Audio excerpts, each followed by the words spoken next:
Bonjour et bienvenue dans l'émission Paroles de femmes. Cette semaine, nous parlons de notre attachement à Jésus. Oui, lui et lui seul. Comment vivre entièrement pour lui, comment se donner ou se redonner entièrement à lui. Et aujourd'hui, nous allons parler de notre amour pour Jésus.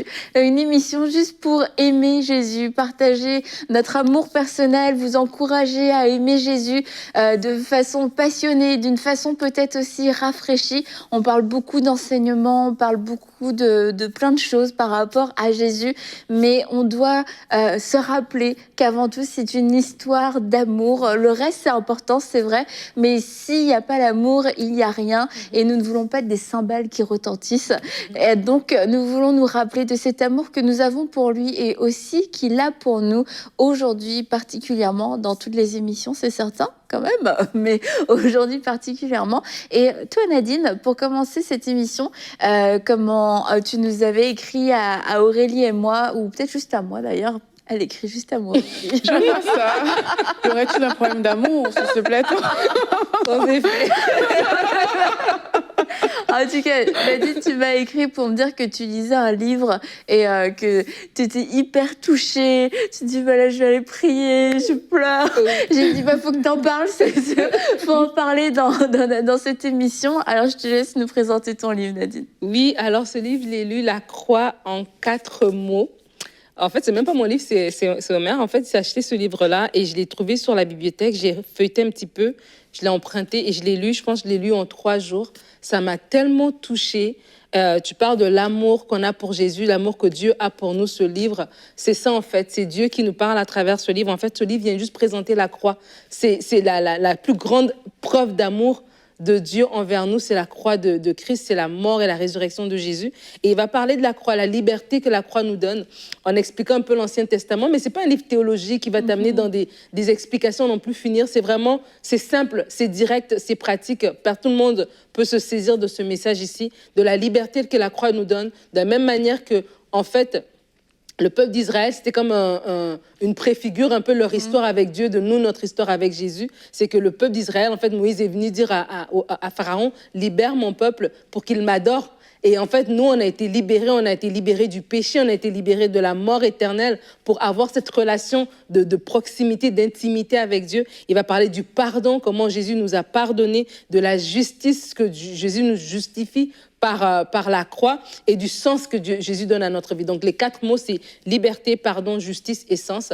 Et Attends. Wow. à la récap, pas de jouer. Me posez pas la C'est question. quoi les 4 mots? Liberté, pardon, justice et sens. Essence. Sens. Ok, Oui, comme un sens à notre vie. Et c'est ça, parce qu'après, à la croix, une fois que tu as compris tout ça, c'est que tu vis pour Jésus, en fait. Et c'est cette vie qui prend un nouveau sens lorsque tu as cette vie de communion avec Dieu tous les jours. Et c'est ça que ce livre apporte, en fait. Et moi, quand je l'ai lu, en fait, c'était l'amour de Dieu. Je me suis dit, mais Dieu nous a tellement aimés. Il nous a tellement aimés qu'il a envoyé son Fils afin que quiconque croit ne périsse pas, mais qu'il ait la vie éternelle. Et ça m'a touchée, ça m'a vraiment touchée. Et voilà. Donc, la croix en 4 mots, et c'était de qui? Ok, il y a 4 auteurs. Il y a 3 auteurs. Kevin De Jong, Richard Coquaquin et Yannick Christos Wahab. Ok. BLF Édition. Bon, en tout cas, merci beaucoup, Nadine. Ça donne vraiment envie de le lire. Et c'est sûr que quand on parle de notre amour pour Jésus, cet amour passe par la croix. Et c'est peut-être aussi parce que quelquefois, on oublie la croix. Jésus, c'est devenu un gars bien, etc. Ou je sais pas, on perd de vue en fait la croix, on perd de vue non seulement que Jésus a souffert sur la croix, il a souffert pour nous, et on perd de vue cette puissance de la croix, qu'est-ce qui s'est réellement passé à la croix. Et c'est sûr que quand on oublie la croix, quelquefois on peut tomber dans une espèce de familiarité avec Jésus, et puis tu sais, quand on dit ouais, moi je sais pas trop quoi dire à Jésus, ouais, je sais pas, il me semble loin, mais en fait tu penses à la croix, sincèrement tu t'arrêtes juste quelques minutes et tu te dis ok, je vais juste penser à la croix, faire cet exercice. Que s'est-il passé à la croix? Jésus qui est monté à la croix, et là tu t'imagines la scène, t'imagines que c'était humiliant, que c'était douloureux, qu'il était cloué. Et tu te dis, mais pourquoi est-ce qu'il a fait ça? Il a fait ça pour moi. Et forcément, à un moment donné, il y a quelque chose qui va craquer dans ton cœur, qui va dire, mais je t'aime, mais merci parce que tu as tout donné, tu as donné ta vie. Et il l'a dit lui-même, je suis venu pour donner ma vie. Et en fait, quand on médite sur ça, bah on est obligé, je crois vraiment, on est obligé de l'aimer ou de retomber amoureuse de lui. Ouais, c'est sûr, Annabelle, tu parles de la croix, mais ce qui s'est passé à la croix est vraiment extraordinaire. Hein. Ça fait pas longtemps qu'on a célébré la Pâque. Et j'ai eu l'occasion vraiment de méditer encore sur la croix et j'étais comme, ah Seigneur, tu es trop fort, tu es trop bon, tu es trop parfait, tu es trop tout. C'était vraiment génial.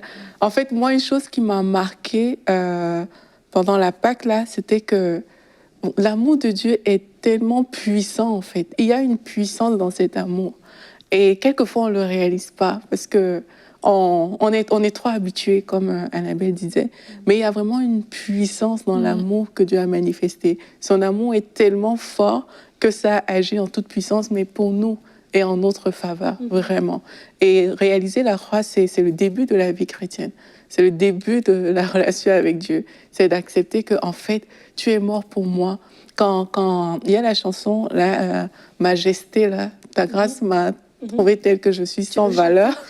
Tout le monde connaît cette chanson.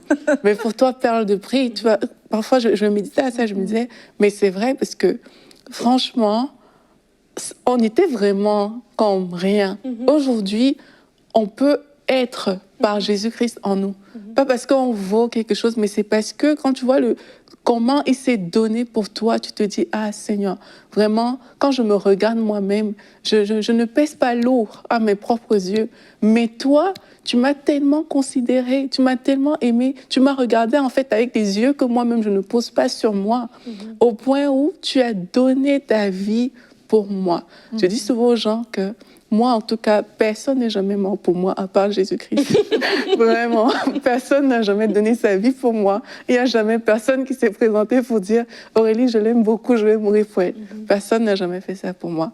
Et même s'il y a quelqu'un, peut-être qui vous aime assez pour mourir pour vous, le sang de cette personne n'a pas les mêmes caractéristiques que le sang de Jésus-Christ. Parce que le sang de Jésus-Christ à la croix nous a vraiment purifié de tout mal, de toute iniquité. Il nous a aimés assez pour ne pas nous laisser dans une position de défaite face à Satan.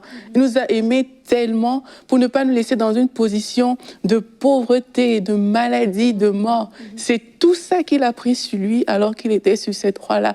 Il a vraiment pris tout le mal qui nous était réservé, il a choisi de le prendre, lui, pour que nous, on n'ait plus à subir ce mal. Quand moi, je pense à ça, je dis vraiment, la valeur que Dieu m'a donnée est de loin supérieure à celle que je me serais donnée moi-même. Il m'a regardé avec des yeux que moi-même, je ne me vois pas ainsi. Il a vu plus loin que moi, mais il a vu au travers de son amour à lui. Et ça, vraiment, c'est quelque chose qu'on ne peut pas juste mettre de côté dans la vie. On ne peut pas se dire, OK, je vais vivre ma vie sans considérer cet amour-là. Notre vie commence avec l'œuvre de la croix et c'est sur cette base qu'on vit la vie chrétienne. Et je crois que c'est vraiment important dans notre relation avec Dieu pour qu'elle soit puissante, mais qu'elle soit aussi pure et sainte et saine, d'avoir ces temps où on l'aime juste. C'est sûr qu'il y a plein de choses à demander, il y a plein de choses à dire, et puis Dieu a pas de problème en soi avec ça, parce qu'il nous dit de demander et vous recevrez. Mais il y a vraiment un temps pour tout, et juste d'avoir cette relation de demander, de vouloir recevoir, ça va créer un déséquilibre et dans notre perception, dans notre vision de Jésus lui-même.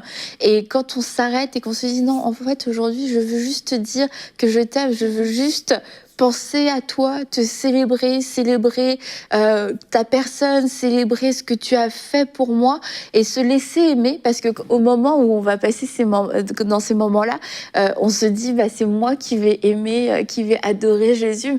Mais en fait, quand on est dans ces moments-là, on se fait aussi aimer et on ne veut pas le faire parce qu'on va en retirer quelque chose, mais on va forcément en retirer quelque chose parce que quand tu te fais aimer par Dieu et que tu le vis vit de façon tangible, mais ça vient guérir des choses, ça vient rétablir des choses, ça vient éclairer des choses, ça vient détruire des choses, et ça se passe, je dirais, simplement et naturellement, juste parce qu'on est avec lui, juste parce qu'on est dans sa présence. Et quelquefois, on est beaucoup dans un espèce de forcing où on veut vraiment demander, on essaie toutes sortes de prières, mais jamais on passe ce temps-là comme Jésus a dit à Marthe et Marie, quand Marthe était occupée, c'était vraiment parce qu'elle avait un bon cœur, dans le sens c'était bien intentionné. Elle reçoit Jésus, elle veut bien le faire, mais pourtant Jésus dit, bah non, c'est Marie qui a choisi la bonne part. Et c'est à nous de choisir cette bonne part. C'est une part de repos, une part de foi, une part où on se met devant Dieu juste pour l'adorer et sans rien attendre, sans rien chercher. Mais c'est des moments qui sont tellement précieux où le fait de se faire aimer, finalement, ce sera tellement bénéfique pour nous au final. Il y a un verset qui me touche beaucoup. En tout cas, quand la première fois, j'ai vraiment eu la révélation de ce verset. Ça m'avait vraiment bouleversée. C'est Romains, quand la Bible dit que Dieu prouve son amour envers nous. Mais Dieu prouve son amour envers nous en ce que lorsqu'on était encore pécheurs, Christ est mort pour nous. Et quand j'ai la première fois, ce verset, il m'a juste percuté, que je ne le connaissais pas. Mais dans le plan de gloire de Dieu, Christ était déjà prévu. Alors que Adam avait chuté et tout ça avec Ève, Christ avait déjà été prévu. Et toute ma vie, avant que je naisse, Christ m'avait déjà racheté. Et alors qu'il attendait juste que je puisse le rencontrer, en fait. Et pour moi, quand on aime, Dieu a démontré son amour. Dieu a démontré son amour par Christ. Et je me dis, nous, de notre côté, on doit aussi démontrer notre amour. Parce que aimer, c'est des paroles, mais c'est aussi des actes. Aimer, ça va être, oui, dans la prière, Seigneur, je t'aime, Seigneur, je t'aime, Seigneur, je t'aime, des temps dans sa présence et tout ça. Mais aimer, c'est dans mon quotidien. Seigneur, je te fais confiance par rapport à cette situation. Seigneur, ce problème, je peux en parler avec quelqu'un d'autre. Je viens en parler à toi parce que je t'aime. T'es mon confident, t'es mon meilleur ami. Seigneur, aujourd'hui, je me sens triste. Je viens t'en parler. Seigneur, aujourd'hui, je suis tellement joyeuse. Merci parce que tu mets de la joie dans mon cœur. Et en fait, c'est ce quotidien avec Dieu que Dieu veut. Et comme tu dis, Annabelle, si on se limite juste à avoir une relation de donner et demander, et Dieu, notre Père, il va nous donner de la même manière que moi, mes enfants, je veux qu'ils me demandent, je veux pas qu'ils aillent demander à un étranger. Mais ma relation avec mes enfants se limite pas à demander. Se limite pas, et c'est pas non plus la fondation. C'est pas la fondation de notre relation. Ouais. Notre relation, c'est des rires, c'est des repas, c'est des conversations. C'est l'amour. C'est tout ça, c'est ces moments de qualité. Je veux dire, dans 20 ans, je retournerai en arrière. Je me rappellerai pas le jour où mon enfant m'a demandé $20, mais je me rappelais de tous ces moments, cette qualité de relation qu'on avait ensemble. Et donc, vraiment, c'est ça quand on dit aimer Jésus, c'est au-delà des lèvres. C'est vraiment ce cœur à cœur qu'on a avec le Seigneur au quotidien. Et c'est merveilleux, en fait, quand on arrive, comme vous disiez lundi, de quitter de la religion, de la tradition, blablabla, à tomber à cette communion, cette relation. Et bien là, ça va être la vie chrétienne, elle va être tellement enrichissante, en fait, parce que, tous les jours, t'as Dieu devant toi et t'as cet amour qui te porte, en fait. Et alors que tu parles comme ça des moments d'un père avec son enfant, moi, j'aimerais vous demander... c'était quand la dernière fois que vous avez passé ce temps avec Dieu d'intimité, vous pouvez vous rappeler exactement ce qui s'est passé. Et quand on parle d'amour comme ça, on parle aussi de Dieu qui nous parle. Hein. Tu parlais des versets que tu aimes bien, Nadine. Moi, il y a un verset que j'aime énormément dans la parole de Dieu, c'est le psaume 73, 28. Et j'espère que je ne me trompe pas parce que je ne l'avais pas préparé. Mais c'est le psaume 73, 28 qui dit... Pour moi, mon bonheur, c'est de m'approcher de Dieu. Et quand tu lis ce psaume en entier, au début, il parle un peu des méchants, c'est un psaume d'Asaph qui vivent leur vie comme ils veulent. Et ils voulaient être aigris par rapport à cette situation. Mais après, il se ressaisit et puis il dit, qui ai-je au ciel si ce n'est toi? Et sur la terre, qui d'autre, en fait, j'ai? Après, il réalise, il dit que non, mais pour moi, mon bonheur, c'est de m'approcher de Dieu. Et c'est ça qu'on aime quelqu'un.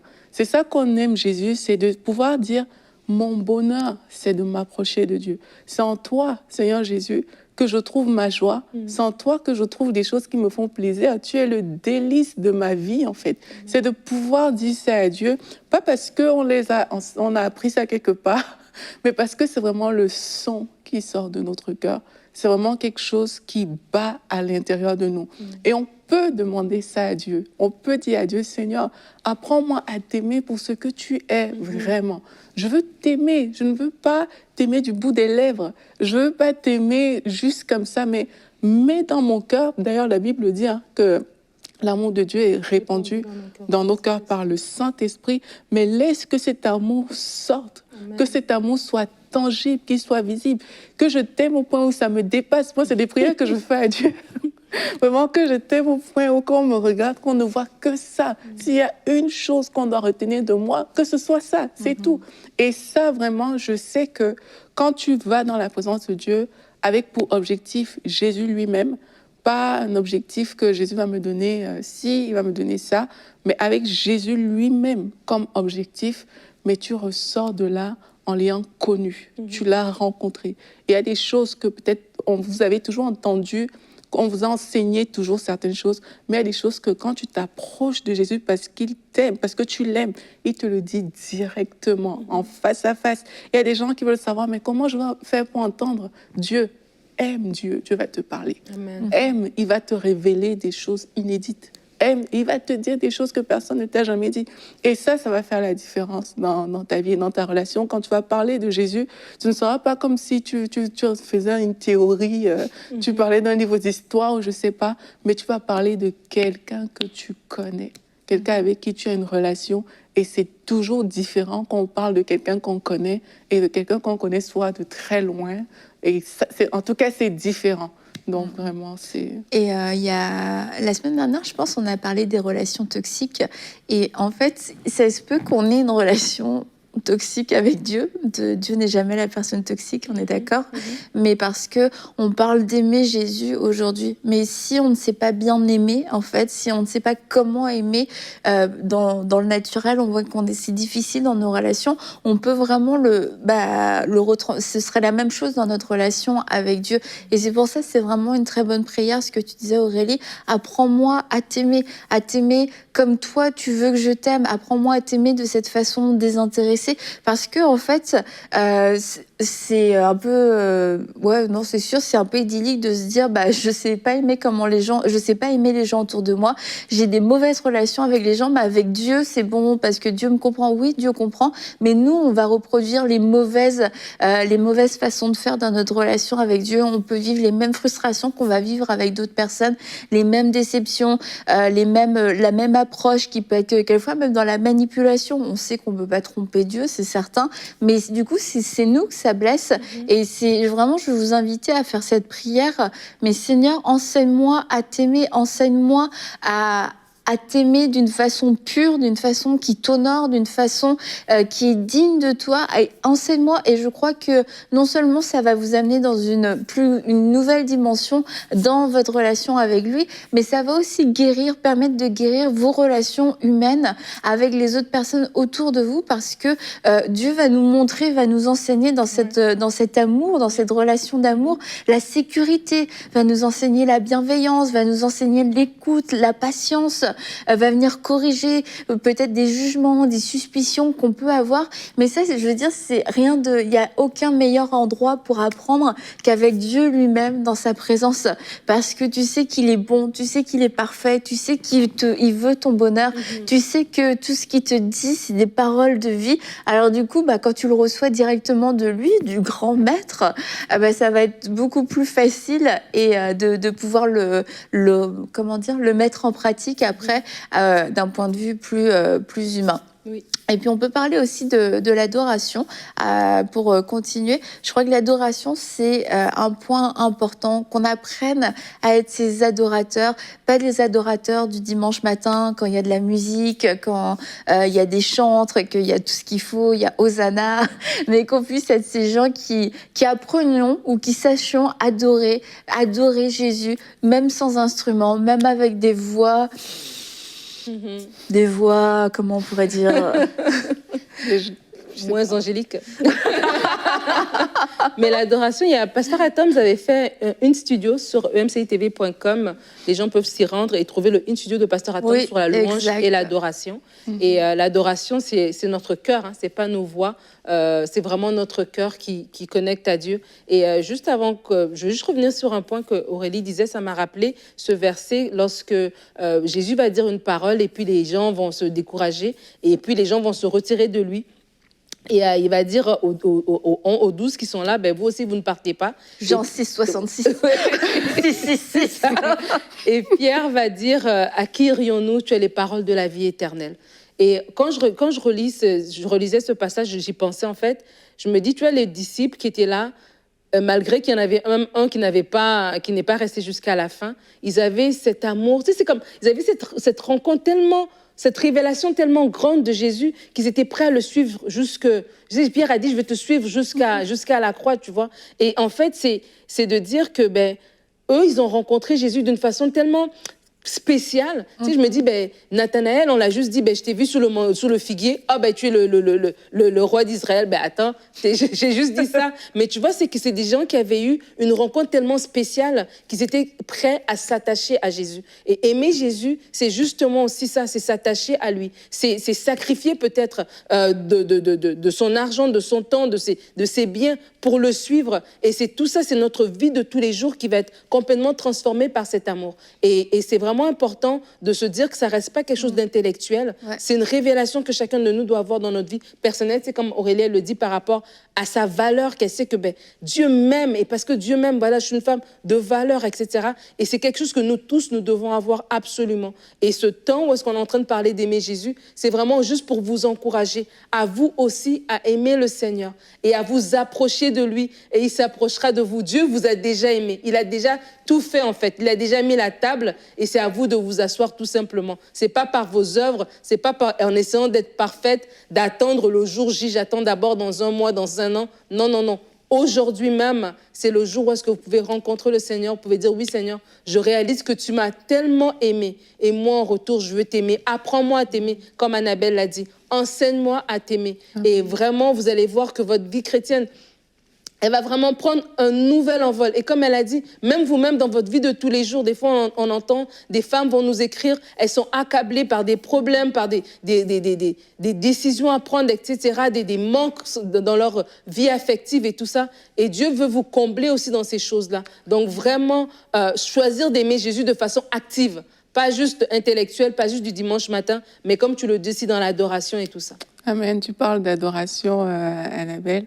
J'aime beaucoup les psaumes, hein, parce que parfois je me dis, waouh, c'est tellement beau ce qu'on peut dire à Dieu. Et il y a une prière que j'aime faire, qui est dans le psaume 46. J'aime dire à Dieu, Seigneur, que ma langue soit comme la plume d'un habile écrivain. Il faut que ce qui sorte de moi, ça fasse ta joie, ça fasse ton plaisir, que quand tu écoutes, tu sois content. Parfois, je prie, je dis, Seigneur, il y a beaucoup de situations sur la terre qui peuvent t'attrister, mais que ma vie vraiment te donne le sourire, qu'il y ait de la joie sur ton visage. Parce que adorer Dieu, c'est ça. C'est vraiment ouvrir son cœur à Dieu et dire à Dieu, en fait, des choses extraordinaires qui vont lui faire plaisir à lui. Parce que c'est lui qui compte quand on parle d'adoration. C'est pas ce que tu veux qui compte, c'est vraiment ce que lui, il veut à ce moment-là. Et ça, c'est quelque chose de fort. Parfois aussi, j'essaie d'être pratique dans mon intervention, c'est que quelquefois aussi, je vais juste dire à Dieu, Seigneur, quand j'ouvre la Bible, je dis, Seigneur, je veux connaître ton cœur. Laisse-moi te voir à travers la parole. Si la Bible me dit que tu es la parole, je ne veux pas juste lire un livre. Je veux te voir, je veux te connaître. Et je vous assure, cette prière, moi, a changé ma vie. Hein. Parce que quand je lis, dès l'instant où ça touche à Dieu, c'est comme s'il y a quelque chose en moi qui s'allume. Et je sais que ça concerne Dieu.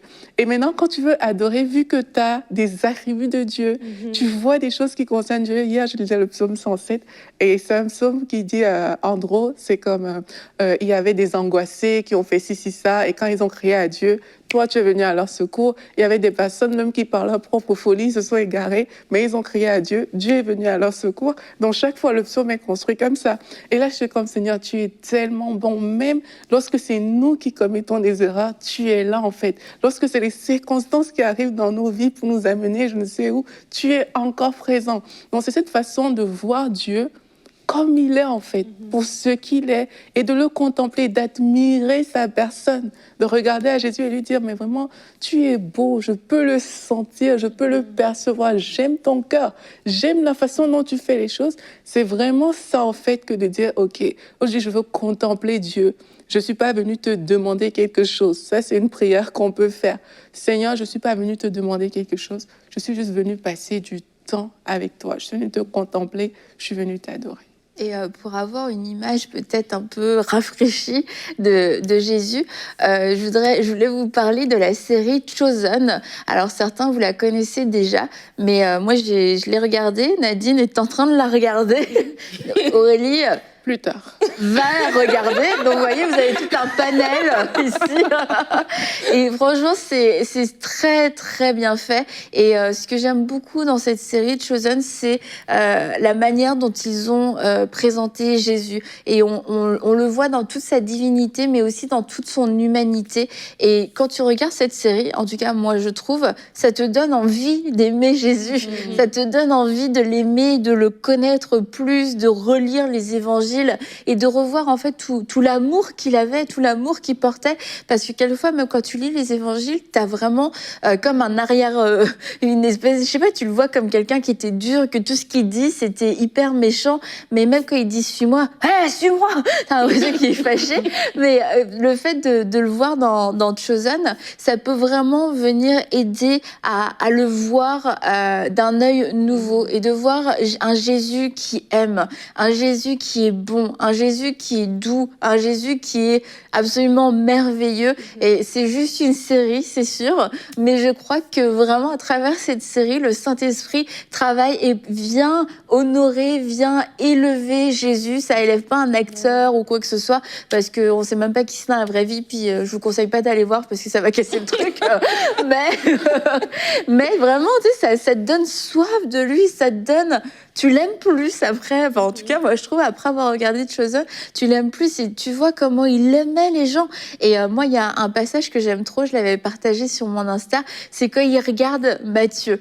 Et quand il le regarde, et en fait, c'est comme il lui dit, mais regarde, tout le monde te déteste, toi le collecteur d'impôts, mais moi je t'aime, il n'y a pas de jugement, il y a juste un appel. Et c'est tellement beau. Et en fait, t'as trop envie de pleurer. Tu pleures toi quand tu regardes Chosen? Je peux rebondir à cet épisode-là? Eh ben, désolée. C'est pas grave. Non, mais c'est vraiment, plein de gens que je connais on pleurait en regardant. On pleurait pas pour des belles histoires, mais on pleurait touchés par l'amour de Jésus. Je me souviens, on l'a pas regardé en même temps avec Jérémy, mais je rentrais dans la chambre, quand il l'a regardé plusieurs soirs dessus. Je rentrais et là, qu'est-ce qu'il y a? Et en fait, il était en train de regarder Chosen et je connais vraiment plusieurs personnes qui ont pleuré et moi j'ai trouvé ça tellement touchant de voir Jésus. Alors Aurélie, je te conseille de le regarder et vous tous aussi, je vous conseille vraiment de le regarder. La première saison est sous-titrée en français. Bon, les sous-titres sont peut-être coup-ci coup-ça, mais ça vaut vraiment la peine. Alors vous pouvez le regarder en téléchargeant l'application sur une tablette ou peu importe, c'est gratuit c'est gratuit, c'est vraiment de qualité et c'est extrêmement c'est vraiment très beau, vraiment c'est hyper beau et ça donne envie d'aimer encore plus Jésus. Alors bon, en dehors de la doctrine des films ou je ne sais quoi, mais vraiment ça donne envie de plus aimer Jésus. Alors Aurélie, je te conseille de le regarder. Nadine, continue d'avancer comme ça va m'éviter de te spoiler des épisodes. Et puis on va se retrouver demain pour une prochaine émission de Paroles de Femmes.